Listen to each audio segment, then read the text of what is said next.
자, 지금 시간 12시 49분. 운동하고 온 시간이고. 아, 씨발. 책을 읽을 거야, 이제. 이것도 물론 몇 시간도 아니야. 몇 분 읽을지도 모르겠는데. 읽어야 돼. 자, 첫 번째. 이 책이 뭐냐면, 벤저민 그레이엄의 현명한 투자자. 아, 잠깐만, 뭐야, 씨발. 아, 물 개새끼.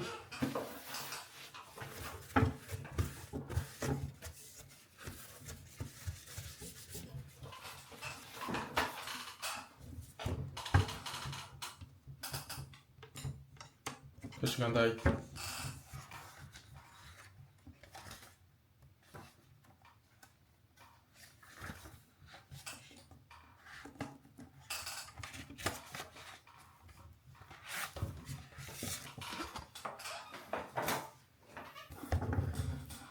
아, 박스 보면 책 읽기 씨발.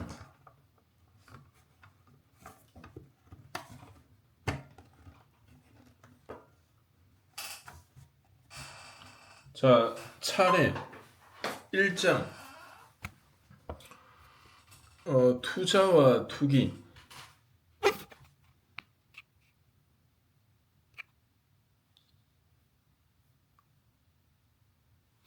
그럼 올공하자. 씨발.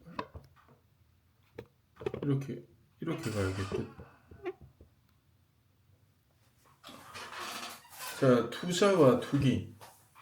방어적 투자자가 기대할 수 있는 성과. 공격적 투자자가 기대할 수 있는 성과. 2장. 투자자와 인플레이션.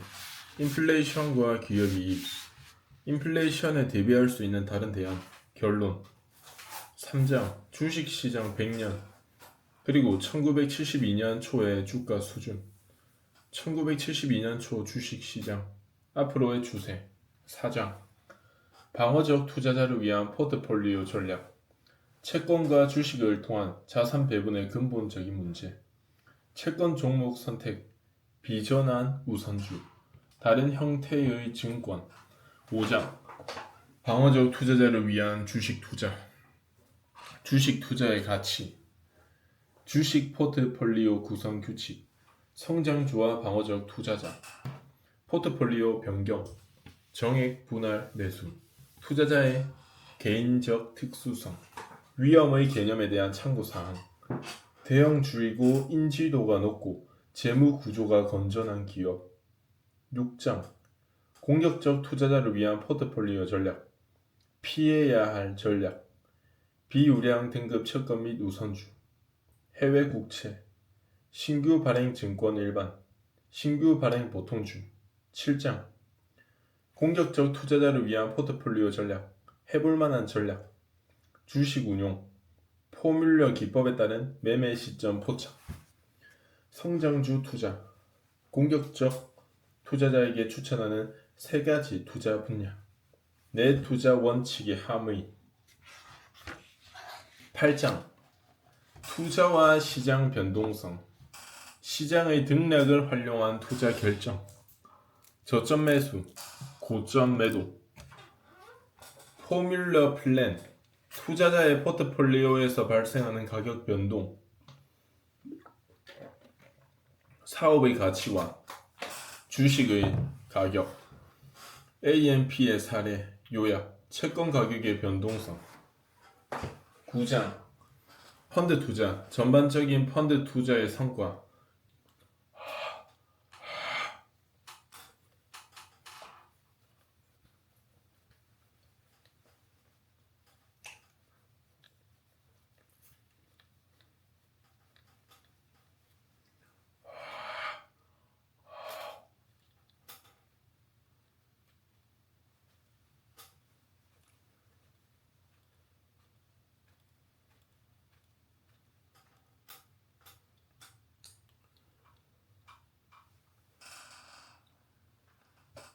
퍼포먼스 펀드. 폐쇄형 펀드 대 개방형 펀드, 혼합형 펀드. 10장 투자 조언, 투자 자문 및 은행 신탁 서비스, 금융 정보 서비스, 증권회사의 조언, CFA 자격증과 애널리스트, 증권회사 활용법, 투자은행, 그 밖의 조언자들, 요약. 11장 일반 투자자의 증권 분석, 일반적인 접근 방식, 채권 분석, 주식 분석, 자본 화계수에 영향을 미치는 요인, 성장주의 자본 화계수, 산업 분석, 2단계 평가 프로세스. 12장 주당 순이익 EPS에서 고려할 사항, 평균 EPS의 활용, 과거 성장률 계산. 13장 상장회사 비교, 내 회사의 전반적인 현황.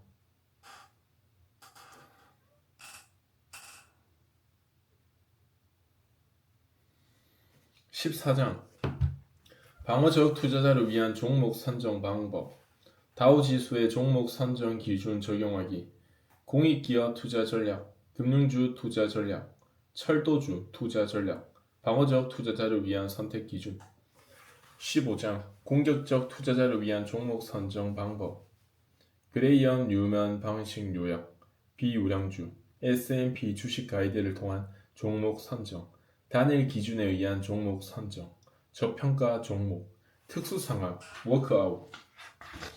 16장 전환증권과 신주인수권, 전환증권이 보통주에 미치는 영향, 보통주에서 전환우선주로 교체 전략, 신주인수권 추가 해설. 17장 4가지 극단적 사례, 펜센트럴 사례, 링탱코 보트 사례, MVF의 샤론 스틸인수 사례, AAA 엔터프라이즈 사례.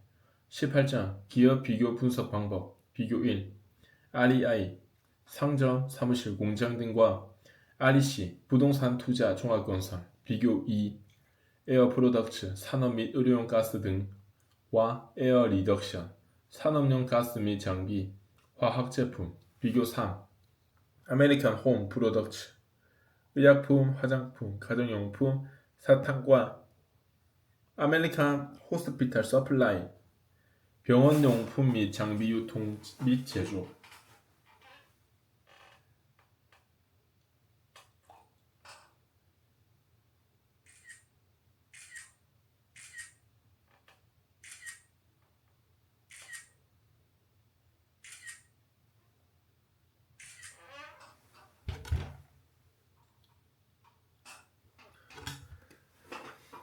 비교 5. IFF 향료회사와 하비스터, 트럭, 농기계, 건설기계 제조사.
비교 6. 매크로 에디슨 공공 유틸리티 및 장비, 가정용품과 매크로 힐 도서 영화 교육 시스템 잡지 및 신문 출판사 정보 서비스.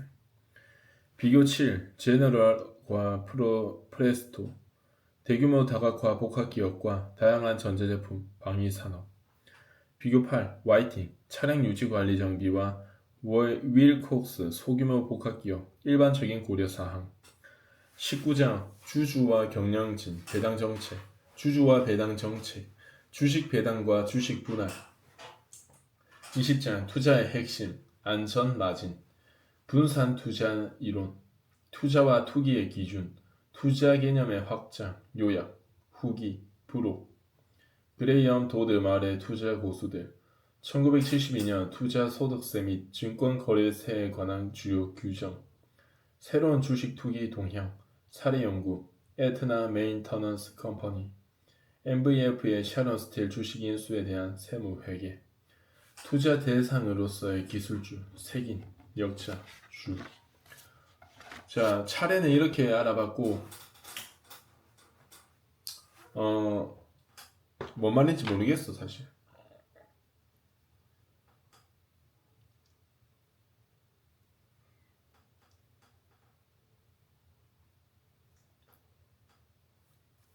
책 읽으면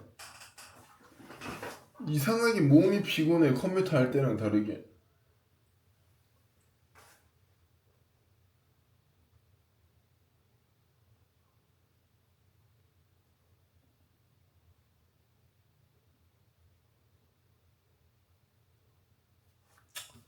그래도 뭐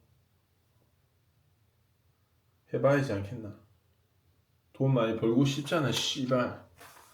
1장 투자와 투기 현명한 투자자가 얻을 수 있는 것들 1장 투자와 투기 현명한 투자자가 얻을 수 있는 것들 이번 장에서는 투자에 대한 이 책의 관점을 간략히 설명할 것이다. 특히 전문가가 아닌 일반 투자자에게 적절한 포트폴리오 전략에 대한 개념을 먼저 설명하고자 한다. 투자와 투기 투자란 무엇인가? 이 책 전반에 걸쳐 이 단어는 투기와 대비되어 사용될 것이다. 1934년에 나는 나에 져서 증권 분석에서 이 둘의 차이를 다음과 같이 명확히 구분하고자 하였다. 투자란 철저한 분석을 통해 원금의 안정과 적절한 수익을 확보하는 작업이다. 이러한 조건을 충족하지 못하면 투기이다. 40년 넘게 이 정의를 고수해왔지만 이 기간 동안 투자자라는 용어는 급격한 변화를 겪어왔다. 1929년, 1932년 사이에 시장 대폭락 이후 주식을 사는 모든 행위는 본질적으로 투기인 것으로 간주되었다. 어떤 권위자는 채권 투자 말고는 모조리 투기라고 딱 잘라 말했다. 그런 분위기에서 나의 정의는 투자를 너무 광범위하게 인정한다는 비판을 받았고 나는 나의 견해를 방어하기 위해 노력해야 했다. 그래서 지금 정반대의 상황이 우려되고 있다. 나는 투자자라는 용어가 주식시장의 모든 사람들에게 적용되는 일반적인 용어라는 주장에 맞서 나의 견해를 방어하고 있다. 이 책의 3판에서는 1962년 6월에 발행된 미국의 유력 금융 전문지의 일면 기사 제목을 인용했다. 소액 투자자들 시장 약세 전망, 단주 공매도 잇따라 1970년 10월 같은 신문에 실린 사설에는 주식을 사려고 시장에 달려드는 사람들을 무모한 투자자들이라고 비난했다. 이러한 인용문들을 보면 오랜 기간 동안 투자와 투기라는 단어가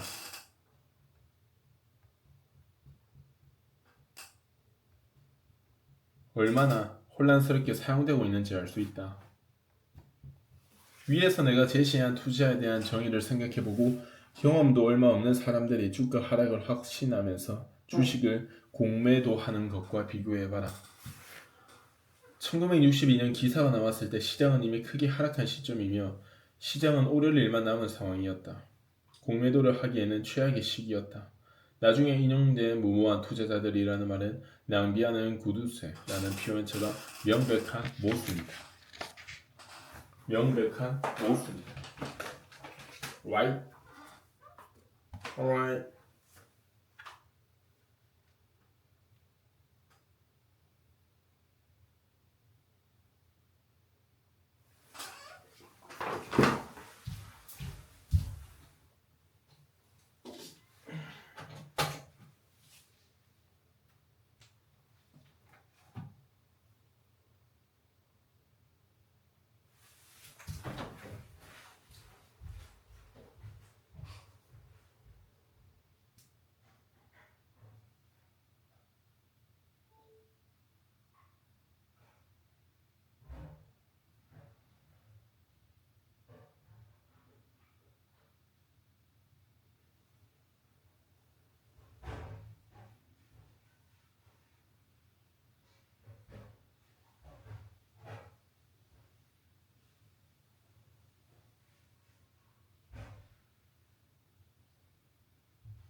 실이에요.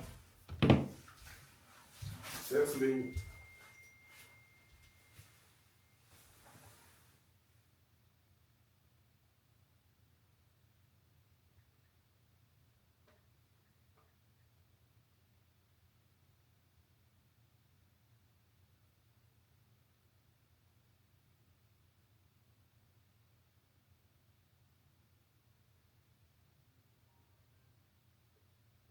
소스를 이용하시려면 화면에 표시된 번호를 눌러주세요.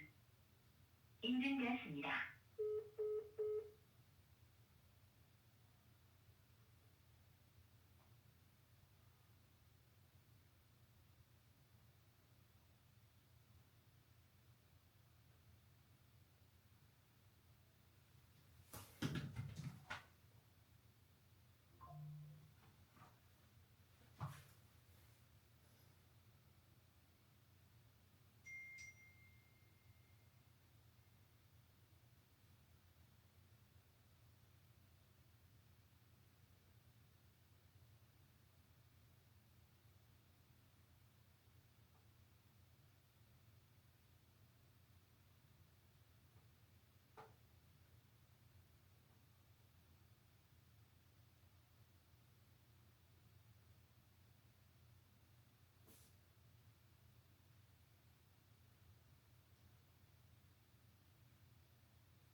이과전자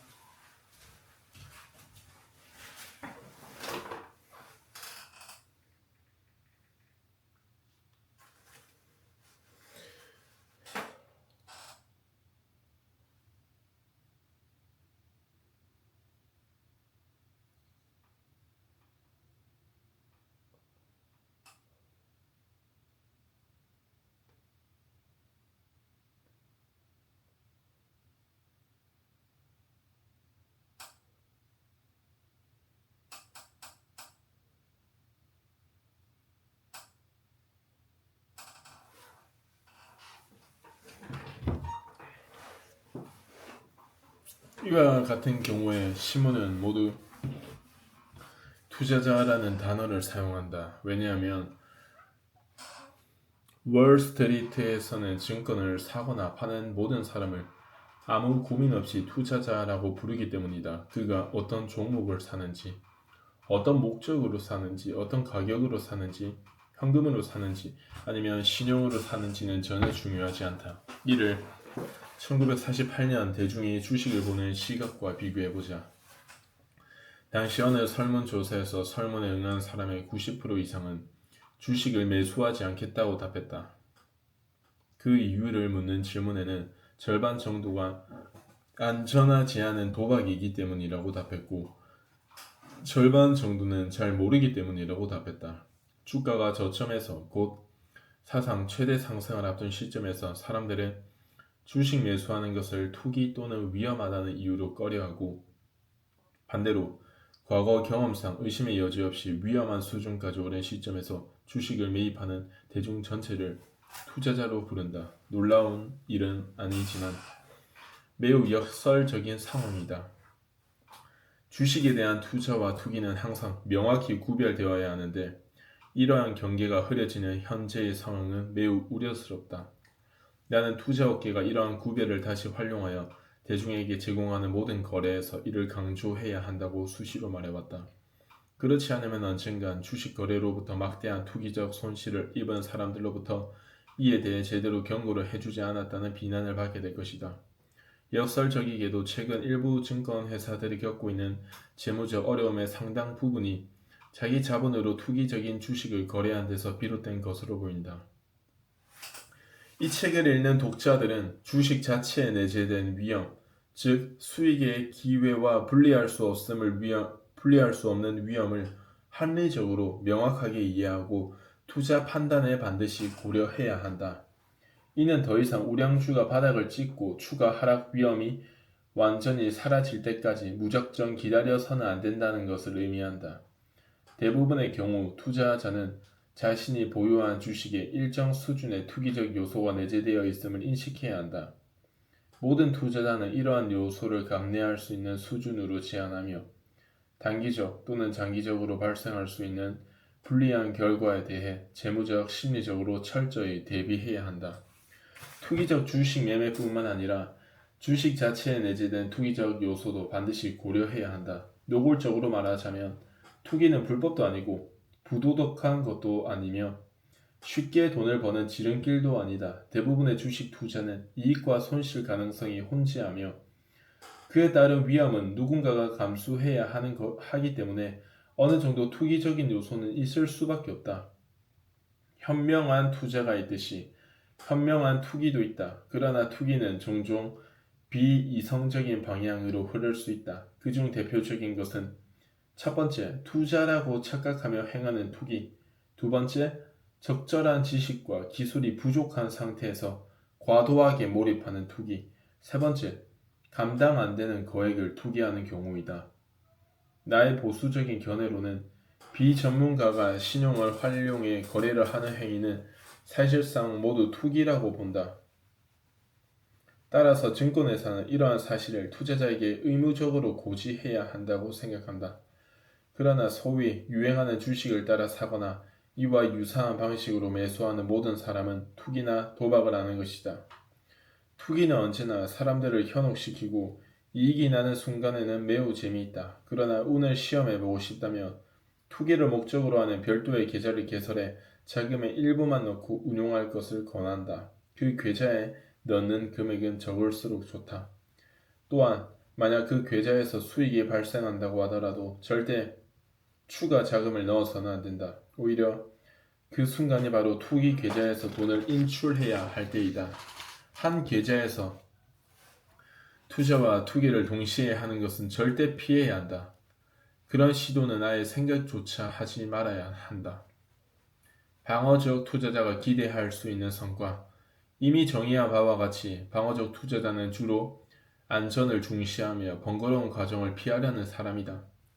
그렇다면 이들은 어떤 전략을 추구해야 하며 앞으로 정상적인 상황이 된다면 어떤 수익을 기대할 수 있을까? 이러한 질문에 답하기 위해 먼저 7년 전에 이 주제에 대해 쓴 내용을 검토하고 이 이후 투자자의 기대 수익률을 결정하는 기본 요인에 어떤 중요한 변화가 있었는지 분석하고 마지막으로 현재 1972년 초 상황에서 투자자가 어떤 행동을 취해야 하며 무엇을 기대할 수 있는지 알아보자. 1. 7년 전 쓴 글. 나는 방어적 투자자에게 보유 자산을 우량 등급 채권과 우량주로 나누도록 권장한다. 채권 보유 비중은 25% 이상, 75% 이하로 유지하고 그 나머지 비중은 주식으로 구성되어야 한다. 가장 단순한 방식은 두 자산의 비중을 50대 50으로 유지하되 시장 상황으로 인해 비중이 5% 정도 변동하면 이를 조정하여 다시 50대 50으로 맞추는 것이다. 다른 전략으로는 시장이 과열되어 위험 수준에 이르렀다고 판단되면 주식 비중을 25%로 줄이고 반대로 주가 하락으로 인해 주식의 매력이 커졌다고 판단되면 주식 비중을 최대 75%까지 늘리는 방법이 있다. 1965년에 우량 등급 채권은 약 4.5%, 우량 등급 비과세 채권은 약 3.25%의 수익률을 보였다.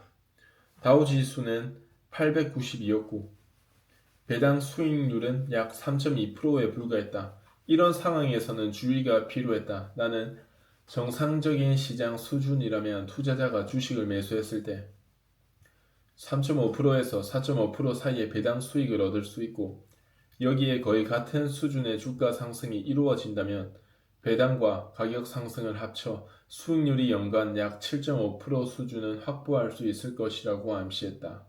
그러면 채권과 주식을 50대 50으로 투자했을 때 세전 약 6%의 수익률을 얻을 수 있다. 주식은 인플레이션으로 인한 구매력 손실을 방어하는 데 탁월한 역할을 한다. 1949년에서 1964년 사이에 주식시장의 수익률은 위의 산술적 계산보다 훨씬 높았다.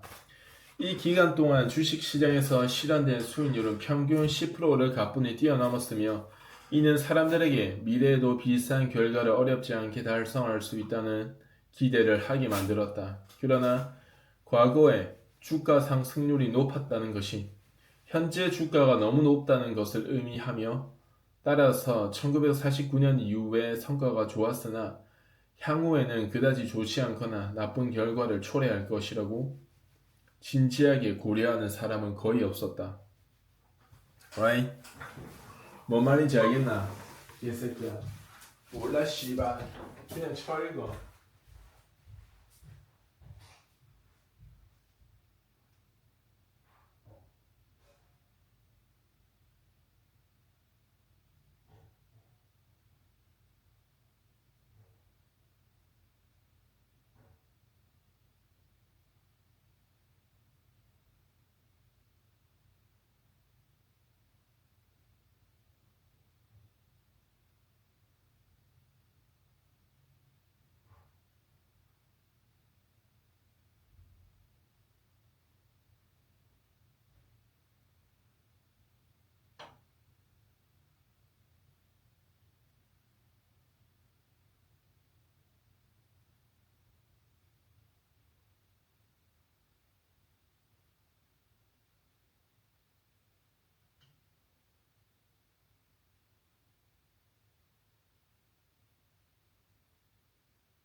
자, 두 번째. 1964년 이후의 가장 1964년 이후 가장 큰 변화는 투자 등급 채권의 금리가 사상 최고 수준으로 상승했다는 점이다. 1970년 고점을 찍은 이후 금리가 다시 하락하긴 했어도 우량 회사채 수익률은 현재 약 7.5%로 1964년의 4.5%보다 훨씬 높다. 그 사이에 다우지수 종목들의 배당 수익률도 1964년 말에 3.2%에서 1969년, 1970년 침체기에 많이 올라갔다가 다우지수가 900인 지금은 다시 3.5%로 내려왔다. 이와 같은 금리의 변화로 인해 이 기간 동안 20년 만기 중 기체의 가격은 38%까지 하락했다. 자, 여기에 대해서 알아볼 점은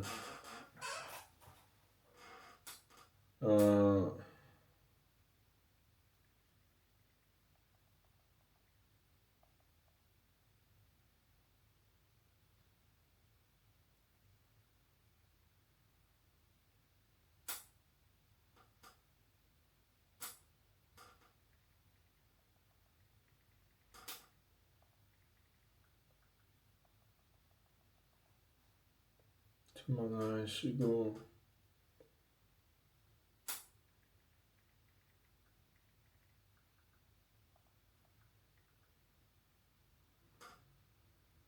한국의 아니지 26년 한국의 금리는 몇 프로인가?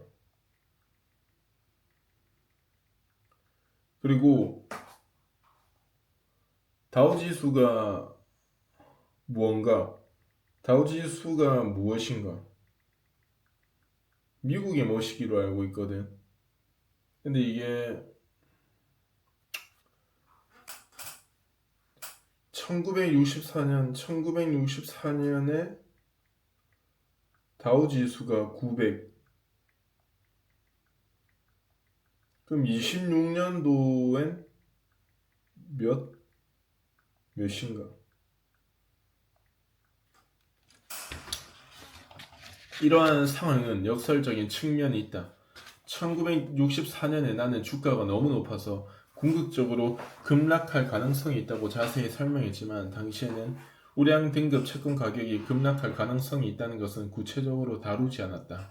내게 아는 한 당시 그런 예측을 했던 사람은 아무도 없었다. 이 책의 3판에서 장기채 가격은 금리 움직임에 따라 크게 변동할 수 있다고 경고하긴 했지만 그 이후로 발생한 상황을 고려할 때 적절한 예시를 들어 더 강하게 경고했어야 했다. 예를 들어 1964년 다우지수가 874일 때 투자자가 주식에 일정 금액을 투자했다면 1971년 말에는 소폭의 수익을 올렸을 것이고 1970년 최저치인 631로 평가하더라도 장기채보다는 손실이 적었을 것이기 때문이다. 반면에 미국 저축 채권이나 United States Saving Bonds이나 단기 회사채를 사거나 그냥 저축을 했더라면 투자한 자본의 시장 가치에서 손실은 없었을 것이고 우량주보다 더 높은 수익을 올렸을 것이다. 따라서 인플레이션이 발생하면 현금보다 주식이 더 유리한 투자라는 경험적 논리에도 불구하고 1964년에는 현금성 자산이 주식보다 더 나은 투자였다. 우량 등급 장기채 가격 하락은 단기 자금 시장의 상황뿐이었는데 이 분야는 일반적으로 개인 투자 전략과 큰 관련이 없는 난해한 영역이다. 이는 증권 가격을 예측하는 것은 불가능하다는 것을 증명하는 수없이 많은 사례 중 하나일 뿐이다. 채권 가격에 거의 항상 주가보다 변동폭이 적었고 일반적으로 투자자들은 시장 가격 변동에 대한 걱정 없이 다양한 만기의 우량 등급 채권을 매입할 수 있었다. 하지만 몇몇 예외가 있었는데 1964년 이후가 그 예외 중 하나였다. 채권 가격의 움직임에 대해서는 나중에 더 자세히 설명하기로 한다. 자, 여기서 이제 물어볼 점은 우량주가 뭔가? 우량주가 무엇을 뜻하는가? 우량주 자체가 내가 아는 우량주는 어떤 그 순이지. 그냥 뭐 시가총액 높은 것들 뭐 100개 나열한 거 그런 거 아니야?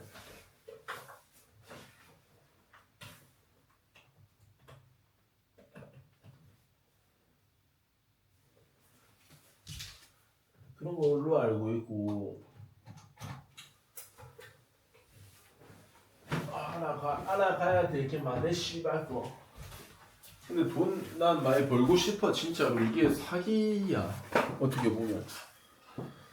자, 3. 1971년 말 1972년 초에 대한 기대와 투자 전략. 1971년 말에는 우량 중기채의 경우 세전 약 8%, 비과세, 국채 및 지방채는 5.7%의 이자 소득을 얻을 수 있다. 단기인 국채 5년물은 약 6%를 지급한다. 국채 5년물의 경우 매수자는 비교적 짧은 보유 기간이 끝나면 투자금 전액과 6%의 이자를 확실히 받을 수 있기 때문에 시장 가격 하락을 걱정할 필요가 없다. 다우지수는 900선까지 다시 상승하여 배당 수익률이 3.5%에 불과하다. 과거와 마찬가지로 현재도 자금을 우량 등급 채권과 다우지수 구성 종목과 같은 우량주로 배분하는 것이 기본적인 전략 결정이라고 가정하자. 향후 한동안 큰 폭의 상승 또는 큰 폭의 하락을 예측할 타당한 이유가 없다면 현재 상황에서 투자자는 어떤 전략을 취해야 할까? 먼저 심각한 악재가 없다며 방어적 투자자는 현재 3.5%의 배당 수익률과 연평균 약 4%의 주가 상승을 기대할 수 있다는 점을 고려해야 한다. 나중에 설명하겠지만 이러한 주가 상승은 기본적으로 매년 기업이 배당을 자급하고 남은 유보 이익을 재투자하는 것에 기반한다. 그러면 세전 기준으로 주식의 총 수익률은 평균 7.5%로 우량 등급 채권에 대한 이자보다 약간 낮은 수준이다. 세후 기준으로는 주식의 평균 수익률은 약 5.3%로 계산된다. 이는 현재 우량 비과세 중기채에서 얻을 수 있는 것과 거의 같은 수준이다. 보수적으로 최고 세율을 적용하여 배당 소득세 40%, 자본이득세 20%를 적용했다. 이러한 상황을 고려하면 지금은 채권이 주식보다 훨씬 유리하다. 1964년 이후 채권 수익률이 주식 수익률보다 훨씬 더 많이 상승했기 때문이다. 또한 채권은 이자와 원금 상환이 보장되기 때문에 배당금이나 자본이득보다 훨씬 더 신뢰할 수 있다는 점도 중요하다. 따라서 1971년 현재 우리는 주식보다 채권에 투자하는 것이 더 낫다고 결론을 내릴 수밖에 없다. 이 결론이 맞다면 방어적 투자자는 주식 수익률이 채권 수익률보다 확실히 유리해지기 전까지는 모든 자본을 주식이 아닌 채권에 투자해야 한다. 물론 채권이 실제로 주식보다 더 나은 성과를 낼 것이라고는 장담할 수는 없다. 우선 인플레이션이 그 이유 중 하나일 것이다. 하지만 다음 장에서 살펴보겠지만 100년이 넘는 미국의 인플레이션 역사를 돌이켜보면 현재 주식이 더 유리하다고 단언할 수도 없다. 그러나 가능성은 희박하다고 생각하지만 인플레이션 속도가 빨라지면 어떤 형태로든 주식이 채권보다 유리하게 될 수도 있다. 또한 이 역시 가능성은 낮지만 향후 몇 년 동안 기업의 수익성이 매우 강하게 좋아진다면 주가도 높은 상승률을 보일 수 있다. 끝으로 펀더멘털 요인과 무관하게 투기적 요인으로 상승할 가능성도 있다. 이런 상황은 우리가 자주 경험한 상황이다. 이러한 상황이 발생하면 투자자들은 채권에 100% 집중한 것을 후회하게 될 것이다. 자, 여기서 이 사람이 말하는 건 채권이 주식보다 더 안정성이 있다 라고 주장을 하고 있고, 모르는 단어 펀더멘털 요인이 뭐냐? 펀더멘털 요인, 펀더멘털. 따라서 이러한 이슈들을 전체적으로 고려했을 때 방어적 투자자는 항상 자산의 일정 부분을 채권과 주식에 투자하는 기본적인 절충안을 유지해야 한다는 점을 다시 한번 강조한다. 가장 단순한 방법은 채권과 주식의 50-50으로 나누는 것이며 각자의 판단에 따라 최소 25%에서 최대 75%까지 비중에 다양하게 조정할 수도 있다. 다음 장에서 이러한 전략에 대해 더 자세히 살펴보겠다. 현재 주가 상승분을 포함한 일반 주식에서 기대되는 전체 수익률은 채권에서 예상되는 수익률과 비슷하므로 투자자가 현재 기대할 수 있는 수익률 역시 채권과 주식의 비중에 관계없이 거의 비슷하다. 위에서 계산한 대로 두 부분의 총 수익률은 세전 약 7.8% 또는 세후 약 5.5%가 되어야 한다. 이 정도의 수익률은 과거 대부분의 장기 투자에서 일반적인 방어적 투자자가 실현한 수익률보다 높은 수준이다. 하지만 이는 1949년부터 1969년까지 20년 동안 이어진 강세장에서 주식이 실현한 14%의 수익률에 비하면 썩 좋아 보이진 않는다. 그러나 1949년부터 1969년 사이에 다우 지수는 5배 상승한 반면 수익과 배당금은 2배에 불과했다는 점을 기억할 필요가 있다. 따라서 이 기간 동안의 상승은 기업의 본질적인 가치보다는 투자자와 투기꾼의 태도 변화에 따른 이례적인 것이었다. 다시 말해 이는 주가 상승과 이에 따른 추격 매수가 반복되어 발생한 자가 발전 장세라고 할 수 있다.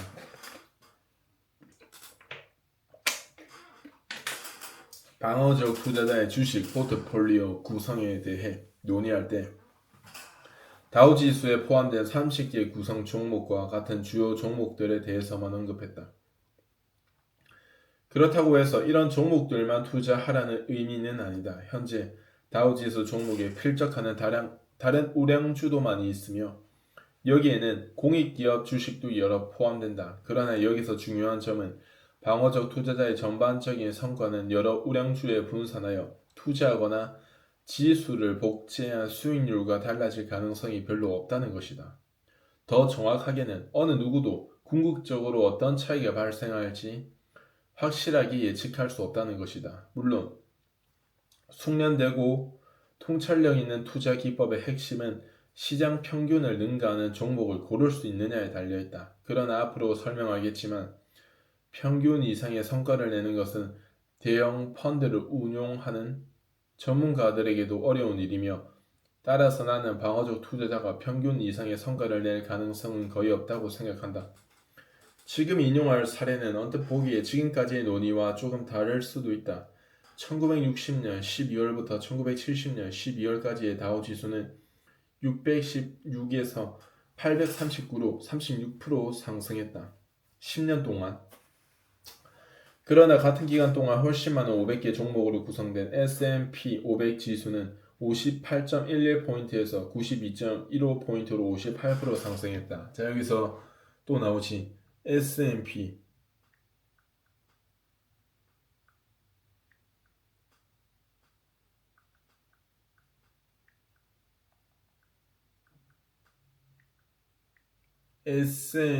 S&P가 500은 뭐냐?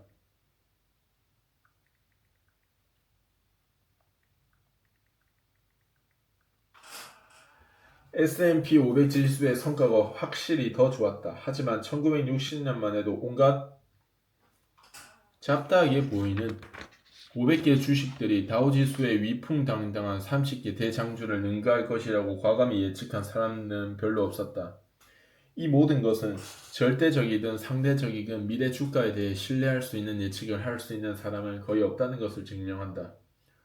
다시 한번 강조하지만 투자자는 신규 상장 주식이나 유망주라고 불리는 종목, 즉 단기 수익을 목적으로 추천되는 주식을 매수함으로써 평균 이상의 성과를 기대할 수 없다. 장기적으로는 그 반대의 경우가 거의 확실하게 발생할 것이다. 따라서 방어적 투자자는 수년간 수익성이 입증되고 재무 상태가 건전한 기업의 주식으로 한정해서 투자해야 한다. 유능한 애널리스트는 이런 종목들의 리스트를 만들어 줄 것이다. 공격적인 투자자는 다른 유형의 주식을 매수할 수 있지만 철저한 분석을 거친 후에 매력적인 투자 대상이라는 확신을 주는 종목을 골라야 한다. 이 절을 마무리하면서 방어적 투자자를 위한 3가지 보완적 개념을 포함하는 전략을 추가적으로 언급하고자 한다. 첫째, 직접 주식 포트폴리오를 구성하는 대신 검증된 펀드에 가입하는 것이다. 신탁회사와 은행이 관리하는 공모펀드나 사모펀드 중 하나를 선택할 수도 있다. 자, 여기서 공모펀드, 사모펀드 무엇이고 차이점이 뭐냐?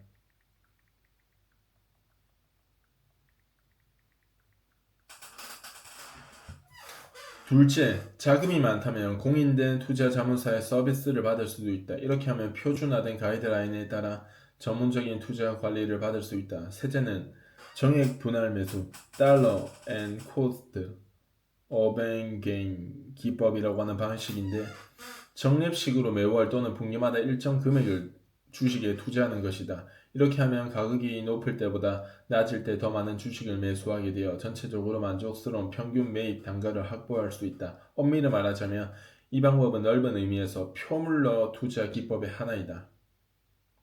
이는 투자자가 최소 25%에서 최대 75% 사이에서 시장의 움직임에 반비례하여 주식 비중을 변경할 수 있다는 것을 설명하면서 언급했다. 이러한 아이디어는 방어적 투자자에게 유용하며 다음 장에서 더 자세히 설명할 것이다. 다음 장은 없어. 오늘은 끝. 목도 아파. 씨발 거. 일단 이렇게 간략하게 좀 읽어봤고 이거를 꾸준하게 해야 돼. 내가 봤을 때. 이거를 습관화를 만들어야 돼. 제도야. 그래서 한국이 26년 한국의 금리가 몇인지를 일단 물어봐.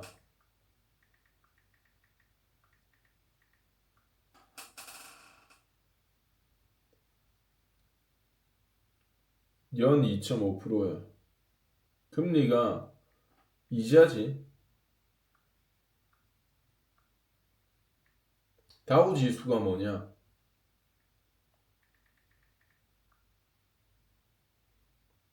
지금 45,000이네. 와, 미치다.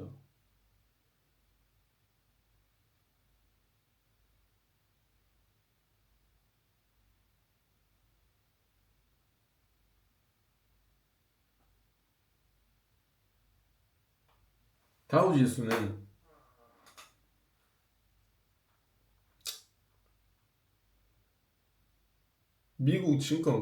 미국 증권거래소에 상장된 대형주 30개를 말한다. 26년에는 그래서 다우지수가 몇이냐? 45,000.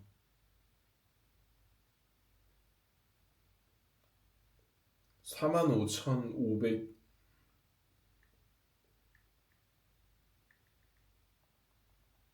45,000.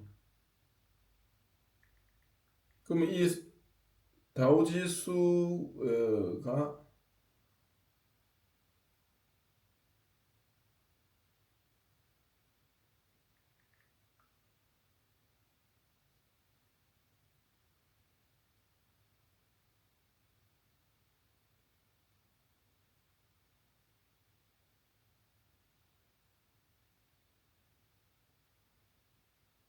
S&P는 뭐냐?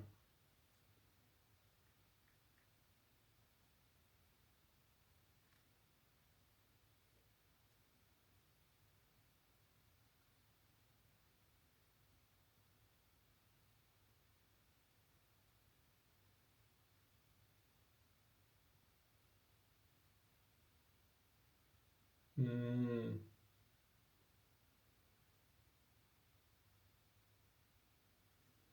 미국 내 증권거래소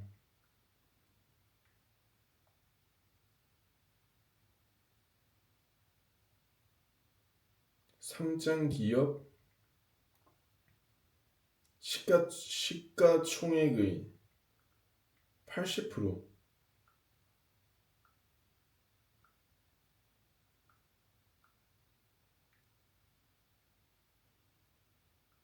이 80 이상을 차지하는 500곳의 대기업.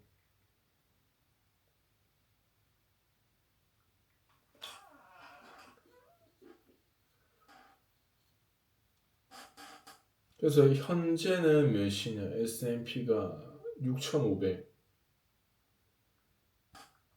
26년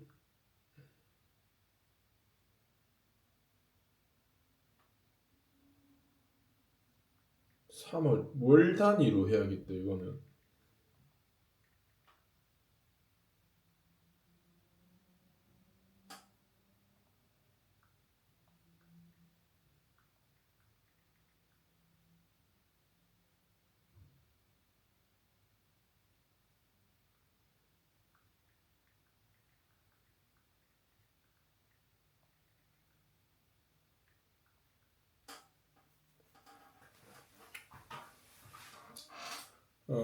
그다음이 펀더멘털. 펀더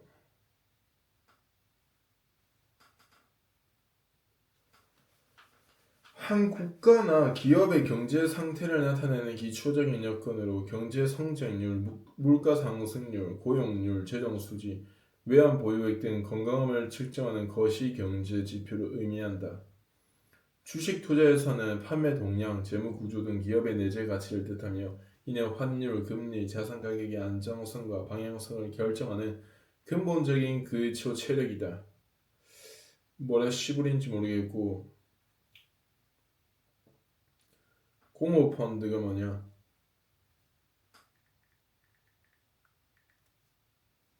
자, 공모펀드와 사모펀드는 투자자 모집 방식, 인원, 규제 수준에서 큰 차이가 있다.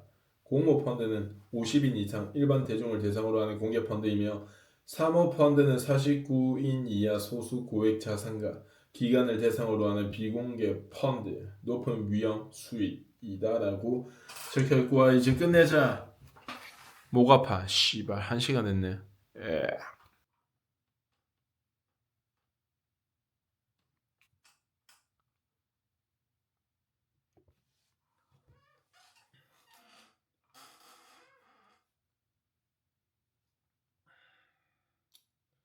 하지만 이는 이론적인 이야기일 뿐이다. 장기적인 미래 수익을 예측하는 게임에서 전문 애널리스트들을 이길 수 있는 통찰력이나 예지력을 가진 투자자가 과연 몇 명이나 되겠는가? 따라서 우리는 다음과 같은 우울하지만 논리적인 결론에 도달하게 된다. 지속적으로 초과 수익을 낼 수 있는 합리적인 기회를 가지려면 투자자는 첫 번째, 본질적으로 합리적이고 유망하며 두 번째, 주식시장에서 사람들이 별로 쓰지 않는 전략을 추구해야 한다는 것이다. 그렇다면 공격적 투자자가 구사할 수 있는 투자 전략 중에 이러한 전략이 있지 않을까? 이론상으로는 분명히 존재하며 실제로도 존재하지 않을 이유가 없다. 모두가 알다시피 주가의 움직임은 상승과 하락, 양방향으로 심하게 요동치는 경우가 많은데 주식시장 전체도 그렇지만 개별 종목 중에는 그런 움직임을 보이는 종목을 항상 찾을 수 있다. 또한 특정 주식이 관심 부족이나 시장 참여자들의 편견 때문에 저평가될 수도 있다. 한 걸음 더 나아가 어떤 주식을 매매하는 사람들이 그 주식에 대해서 잘 모르는 경우도 놀라울 정도로 많다. 이 책에서 나는 가격과 가치 사이의 괴리에 대한 수많은 예를 제시할 것이다. 따라서 숫자 감각이 좋은 똑똑한 사람이라면 다른 시장 참여자들의 어리석음을 조금만 이용해도 주식시장에서 쉽게 이익을 얻을 수 있는 것처럼 보인다. 그러나 그게 쉽지는 않다. 저평가된 주식을 매수하려면 일반적으로 오랜 인내심이 필요하고 너무 인기에 있어서 고평가된 주식을 공매도하려면 용기와 인내심뿐만 아니라 두둑한 자금력이 뒷받침되어야 하는 경우도 많다. 따라서 지금 설명한 전략은 건전하고 성공적인 실행도 가능하지만 쉽게 익힐 수 있는 기술은 아니다. 또한 차익 거래, 워크아웃, 해지 거래와 같은 특수 상황, 스페셜 시츄레이션도 광범위하게 존재하는데 수년 동안 이런 분야에 대해 잘 아는 사람이라면 전반적인 위험을 최소화하면서 연간 20% 이상의 수익을 기대할 수 있었다. 가장 전형적인 사례는 합병이나 인수계획 발표에 따른 기회인데 발표일 가격보다 훨씬 더 높은 가치를 제공하는 경우가 이에 해당한다. 최근 몇 년 동안 이러한 거래의 수가 크게 증가했기 때문에 이 분야 전문가들에게는 매우 수익성이 높은 시기였어야 함에도 불구하고 공개 매수 발표가 늘어나면서 합병에 걸림돌이 되는 장애물도 늘어나고 거래가 성사되지 않는 경우도 늘어났으며 한때는 안정적이었던 이 거래에서 손실을 본 개인도 많이 발생했다. 또한 경쟁이 치열해지면서 고수익을 올릴 수 있는 기회도 적어졌다. 이러한 특수 상황의 수익성 저하는 이 책의 초판 이래 지속적으로 발견되는 초과수익 소멸 과정이며 경제학에서 말하는 수학 체감의 법칙과 유사한 현상의 하나로 보인다. 1949년 나는 지난 75년간의 주식시장 변동에 대한 연구를 통해 기업 수익과 현재 이자율을 기준으로 다우지수를 내재 가치 이하에서 매수하고 그 이상으로 매도하는 투자 전략을 추천할 수 있었다. 이는 싸게 사서 비싸게 팔라는 로스차일드 가문의 격언을 적용한 것이다. 이 공식은 주식은 올랐기 때문에 사고 내렸기 때문에 판단은 뿌리기 있고 위태로운 월스트리트의 격언과는 완전히 대조적이다. 안타깝게도 1949년 이후 이 공식은 더 이상 통하지 않았고 잠깐만 근데 책이 왜 이렇게 찢어질라 하냐?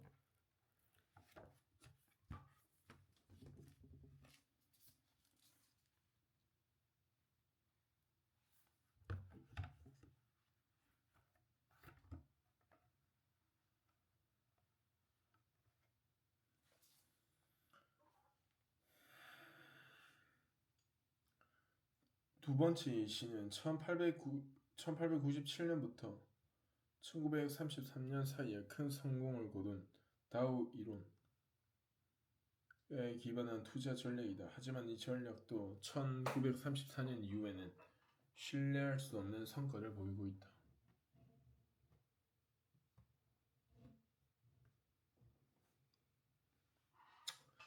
마지막 세 번째 사례는 아쉽지만 이제 더 이상은 오지 않는 기회들이다. 공장, 건물과 기타 자산을 제외하고 모든 부채를 공제한 순유동 자산. 운전 자본의 가치보다 명백히 낮은 가격에 거래되는 저평가 종목들이 바로 그런 기회들인데 이런 주식들은 기업의 가치보다 훨씬 낮은 가격에 거래되는 것이 분명하다. 나 역시 월스트리트에서 이런 종목들의 매수에 운용에 많은 부분을 집중했었다. 어떤 소유주나 대주주도 자신의 자산을 이렇게 터무니없이 낮은 가격에 매각하지는 않을 것이다. 하지만 이상하게도 이러한 비정상적인 사례는 어렵지 않게 찾아볼 수 있었다. 1957년 발표된 자료에는 시장에서 찾을 수 있는 이런 종목 200여 개가 수록되어 있었다.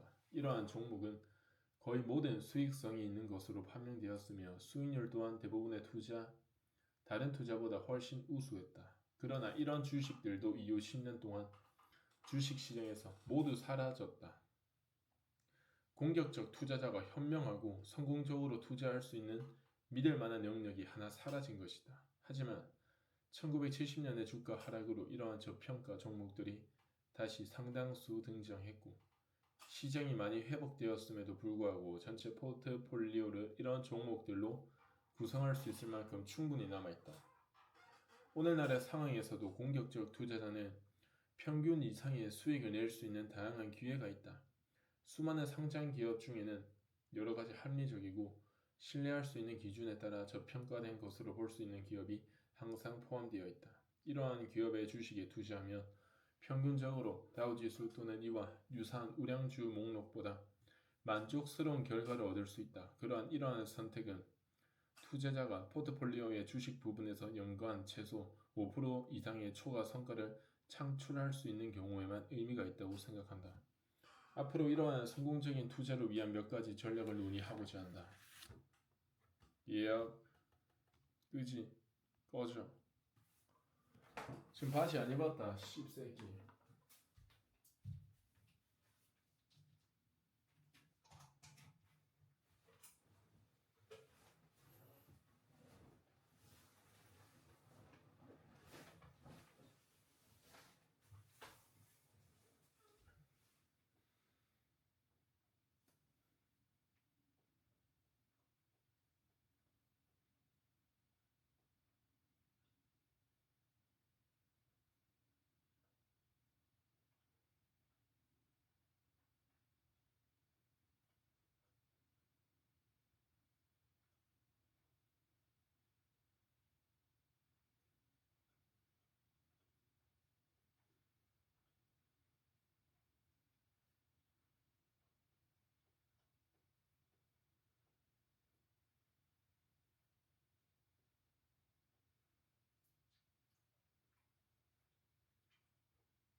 얼굴 미쳐 개새끼야.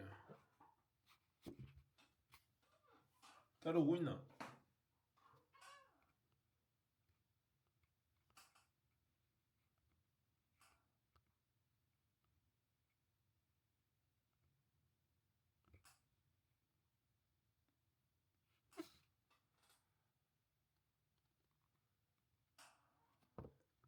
자, 2장 투자자와 인플레이션. 최근 몇 년 동안 인플레이션과 이에 대처하는 방법은 대중의 주요 관심사였다. 최근에 화폐 가치 하락과 이런 추세가 가속화될 수 있다는 두려움은 월스트리트에 큰 영향을 미치고 있다. 생활비가 올라가면 수입이 고정되어 있는 사람들이나 고정이자를 받는 채권 소유자는 당연히 손해를 보게 된다. 반면에 주주 입장에서는 배당금과 주가가 상승하기 때문에 구매력 손실을 일부 상쇄할 수 있다. 이러한 사실을 근거로 많은 금융 전문가들은 첫 번째, 채권은 본질적으로 투자 수단으로서 바람직하지 못하며 두 번째, 결과적으로 주식이 채권보다 훨씬 더 낫다는 결론을 내리고 있다. 심지어 자선기금이 자산의 100%를 주식에 투자하라는 권고를 받았다는 이야기를 들었다. 과거에는 이러한 기금들은 법에 의해 우량 등급 채권에 100% 투자하게 되어 있었다. 우량주는 무조건 채권보다 더 나은 투자라는 주장은 틀렸다. 주가 수준에 따라 현재 배당 수익률과 채권 수익률 중 어떤 것이 더 높은지에 따라 결론이 달라질 수 있기 때문이다. 이런 주장은 수년 전에 자주 들었던 채권이 무조건 주식보다 안전하다는 주장만큼이나 비이성적인 말이다. 이 장에서는 다양하게 인플레이션 요인을 분석하여 투자자가 향후 인플레이션의 영향을 얼마나 고려해야 하는지 설명하고자 한다.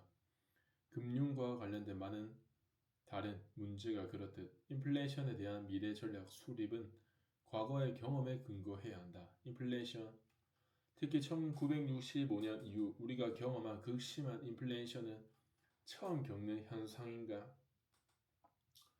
그렇지 않고 과거에 비슷하거나 더 심한 인플레이션을 경험했다면 오늘날 우리는 어떤 준비를 해야 하는가?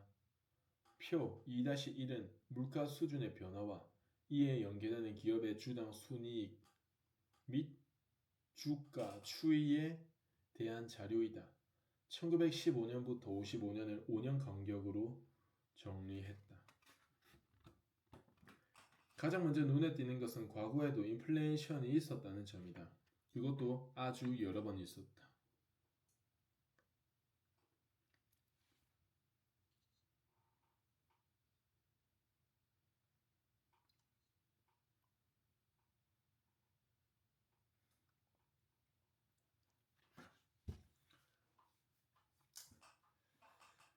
여러 번 있었다. 인플레이션이 가장 높았던 시기는 1915년에서 1920년 사이로 2배나 올랐지. 당시 소비자 물가지수는 거의 2배로 올랐다. 최근 1965년과 1970년 사이에 15% 상승과 대조된다. 그 중간에는 세 차례의 물가 하락과 여러 차례 크고 작은 인플레이션이 반복되었다. 이 표를 보면 앞으로도 인플레이션은 지속되거나 반복될 수 있다는 것을 알 수 있다. 자, 여기서 1915년에서 1920년 사이가 왜 물가가 2배로 올랐냐? 이때 어떤 일이 있었어? 세계대전 1차 세계대전이 일어나지 않았냐? 이때가 전쟁이 일어난 거야. 이 표만 보고 향후 인플레이션이 어떻게 될지 알 수는 없다. 워낙 다양하고 무작위로 발생하기 때문이다. 그러나 최근 20년간은 다소 일관된 기록이 나타나므로 여기서부터 단서를 찾을 수 있다. 이 기간 동안의 소비자 물가 지수의 연평균 상승률은 2.5%였고 1965년, 1970년의 연평균 상승률은 4.5%였으며 1970년의 상승률만 5.4%였다. 연방정부는 공식적으로 대규모 인플레이션을 강력히 억제하는 정책을 펴고 있으며 이러한 정책은 최근보다 미래에 더 효과적일 것이라고 믿는다. 현 시점에서는 투자자가 미래의 인플레이션을 연 3%대에 머물 것이라고 가정하고 투자에 대한 의사결정을 내리는 것이 적당하다고 생각한다. 이러한 인플레이션은 향후 어떤 결과를 가져올 것인가? 생활비가 높아지면 현재 비과세 우량 중기채로 얻을 수 있는 수익률이 약 절반을 갉아먹게 된다. 이는 심각한 손실이지만 확대 해석할 필요는 없다. 투자자가 보유한 자산의 실질 가치나 구매력이 몇 년 사이에 갑자기 감소한다는 의미는 아니다. 세후 이자 소득의 절반만 소비한다면 3%의 연간 인플레이션율에서는 구매력이 유지될 것이다. 자연스럽게 다음 질문은 우량 등급 채권이 1970년과 1971년과 같이 전례 없는 수익률을 보여주고 있는데 주식을 사는 것이 더 낫다고 확신하는 근거는 무엇인가가 될 것이다. 예를 들어 포트폴리오에 주식만 담는 것이 주식과 채권을 나누어 담는 것보다 나을까? 주식은 인플레이션에 대한 방어가 가능하고 그렇다면 시간이 지남에 따라 채권보다 성과가 더 좋을까? 실제로 연구기간인 55년 동안 주식이 채권보다 투자자들에게 훨씬 유리하지 않았나? 이러한 질문의 답은 다소 복잡하다. 과거 오랫동안 주식은 실제로 채권보다 수익률이 높았다. 다우지수는 1915년 평균 77포인트에서 1970년 평균 753포인트로 연평균 4%의 수익률을 보였으며 여기에 평균 4%의 배당금이 지급되었다. S&P 지수 역시 비슷하다. 물론 연 8%라는 총 수익률은 같은 55년 동안 채권으로 얻을 수 있는 수익률보다 훨씬 높다. 하지만 오늘날 우량 등급 채권 수익률에는 미치지 못한다. 그렇다면 앞으로 주식이 지난 55년보다 더 좋아질 것이라고 믿을 만한 설득력 있는 이유가 있을까? 한마디로 없다. 주식 수익률이 과거보다 더 좋아질 수도 있지만 결코 확실하지 않다. 우리는 여기서 투자 성과를 두 개의 서로 다른 기간으로 나누어 다루어야 한다. 하나는 장기라고 표현하는 향후 25년 정도의 기간이다. 다른 하나는 단기 또는 중기라고 하며 예를 들면 각 투자자가 5년 이내에 직면할 수 있는 재무적, 심리적으로 겪게 되는 일에 적용된다. 투자자의 마음가짐, 희망과 걱정, 과거 의사결정에 대한 만족이나 후회, 지금 당장 무엇을 해야 할지에 대한 모든 의사결정은 평생의 경험을 되돌아보는 것이 아니라 그때그때의 경험에 의존하게 된다. 이 시점에서 단호하게 말할 수 있다. 인플레이션은 기업 이익이나 주가와 큰 관련이 없다. 인플레이션은 기업 이익이나 주가와 큰 관련이 없다. 가장 최근인 1966년, 1970년 기간만 보더라도 분명히 알 수 있다. 소비자 물가 지수는 22% 상승하여 1946년, 1950년 이후 가장 높은 상승률을 기록했지만 기업 이익과 주가 지수는 1965년 이후 전반적으로 하락했다. 그 이전의 기록에서도 비슷한 사례가 발견된다라고 오늘 또 이렇게 한번 씹으려 봤고 자자 내일 일해야 된다. 가자.